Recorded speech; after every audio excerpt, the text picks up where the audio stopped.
Yo, Pilots, this is what I'm doing. Meditating on the word of God day and night.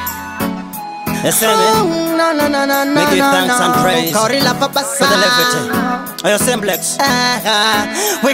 rakandipinda shoko rake raparaita ndirumbidze zita rake ene ndozviziva ndirimo mumoyo make asi kandikodzeri dzingori nyasha dzake rakandipinda shoko rake raparaita ndirumbidze zita rake ene ndozviziva ndirimo mumoyo make asi kandikodzeri dzingori nyasha dzake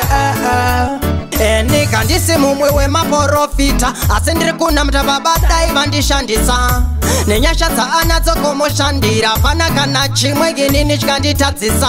mumabasa angu anonyadzisa asi mweya wake ukandikara ndichadzidzisa Jehovha ndiye ega nondinzwisisa shoko rake ragara mandiri rakandipinda shoko rake raparaita ndirumbidze zita rake ene ndozviziva ndirimo mumoyo make asi kandikodzeri dzingori nyasha dzake rakandipinda shoko rake raparaita ndirumbidze zita rake ene ndozviziva ndirimo mumoyo make asi kandikodzeri dzingori nyasha dzake Mazuva ese ndiye anondimutsa anondivakira zvangu zvese zvavanoputsa mashoko angu andinorutsa ndinonamatira kuti dai amugutsa chishuwo changu kumufadza kubata mabasa anokatyamadza shoko rake rinondivaka upenyu hwangu chava huchine mukaka rakandipinda shoko rake raparaita ndirumbidze zita rake ene ndozviziva ndirimo mumoyo make asi kandikodzeri dzingori nyasha dzake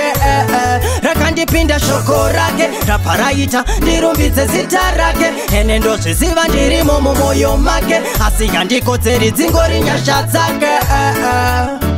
Nika ndisi mumwe wemaprofita asi ndiri kunamata babadai vandishandisa nenyasha dzaanadzo komoshandira pana kana chimwe inini chikanditadzisa mumabasa angu anonyadzisa asi mweya wake ukandikara ndichadzidzisa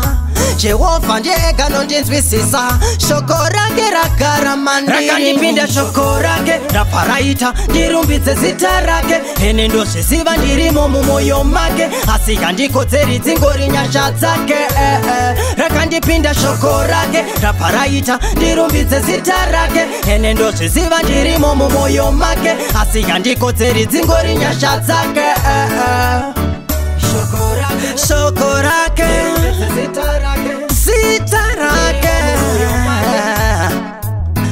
nyasha dzake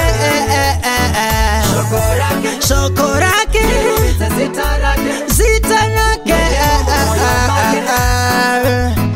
nyasha dzake